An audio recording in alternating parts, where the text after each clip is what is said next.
what is going on? She's just deleted her Twitter. She's getting called out because it was exposed, because an interview got brought up. After being exposed in front of the whole league by Caitlin Clark, the president of the Indiana Fever is in a state of complete terror. The criticism is intensifying hourly and fans are in disbelief. I'm not joking when I say this. Something's gone weirdly wrong. Like, we hired a freaking chronically online GM. Hold on. However, this goes beyond a single news conference or a video that went viral. The story is far more complex. I also have all the information. I have said before, and I will say it again, Stephanie White, Amber Cox, Kelly Krauskopf, the Indiana Fever president, they were not ready. Now, Christine Brennan in her book confirmed the WNBA and the Indiana Fever did not realize what they were about to get themselves into with drafting Caitlin Clark, because the popularity they weren't prepared for and didn't see coming. The Indiana Fever's front office just taken a terrible turn, and Caitlin Clark supporters are speaking out.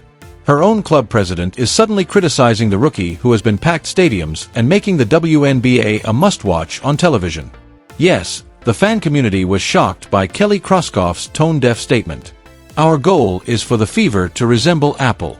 It seems like she's referring to Clark as the iPhone case rather than the iPhone, which is a strange twist. Let's not sugarcoat this. The Fever is significant because of Caitlin. Her presence is what keeps national cameras going and merchandise flying off shelves. However, the team's senior executives seem more concerned in minimizing her influence than in acknowledging that it didn't sit well with fans. Backlash erupted on social media, exposing the statement for what it was. Simply put, disrespect. Krauskopf then performed a vanishing act. Overnight, her former account disappeared. No explanation, no apology, just gone. As if she recognized she had made a mistake and thought that by logging out the heat would go away. However, that is too late.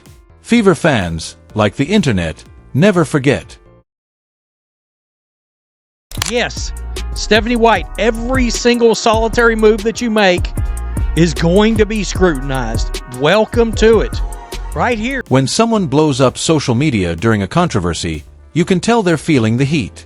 That's exactly what Fever president Kelly Krauskopf did after her now infamous Apple comment about the team went viral, and not in the way she hoped. Supporters didn't hold back.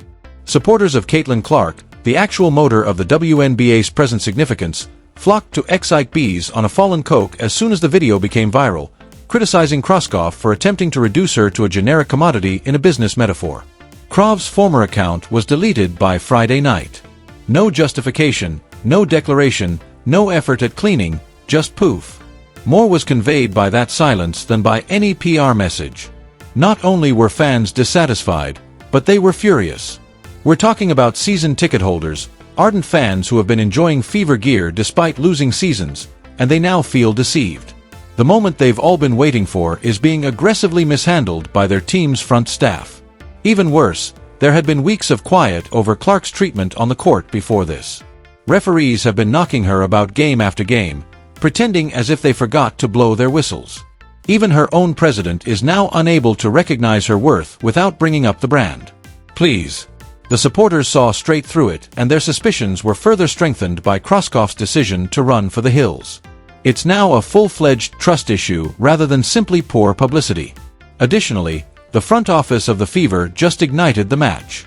Sophie Cunningham followed. But before we get started, please press the like button if you believe Caitlin is being singled out on purpose. If you believe that the referees are blind, please leave a remark. Yes, be sure you hit the subscribe button. From point on, things will only get more chaotic. If I was a ref, I know I would mess up all the time. Yeah. Like, I'm not saying that your job is easy, but when it is a simple call right in front of your face multiple times, what are you doing? You said just go tomorrow. You're on the Las Vegas Strip. What can the Las Vegas expect from Sophie? Oh, you know what? I'm just gonna be me. I don't go in there trying to predetermine anything. I'm dialed in. I need to focus on hitting my shots, making sure I'm executing the schemes right. I'm not focused on the extracurricular activities. And you know what? During that, it was just part of the game. I think the refs had a lot to do with that.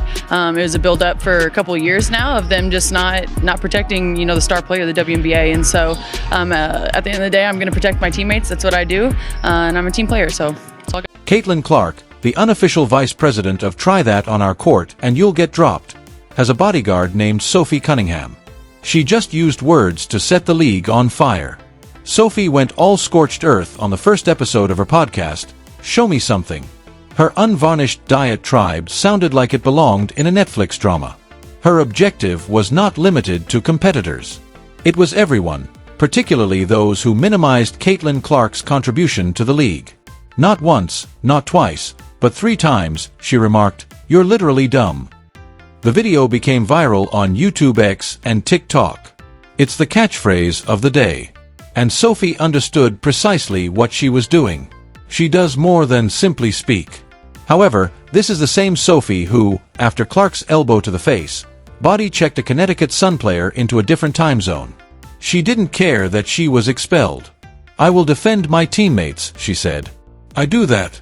This is where it becomes more complex. However, Sophie wasn't limited to criticizing opponents or poor officiating. She opened fire on the Indiana Fever, her own team.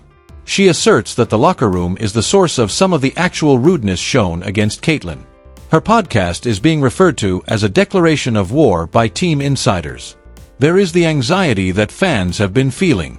The WNBA's cultural war, which pits viral sensations against traditional veterans, isn't exclusive to the league. It's brewing in Indiana itself. Sophie is not.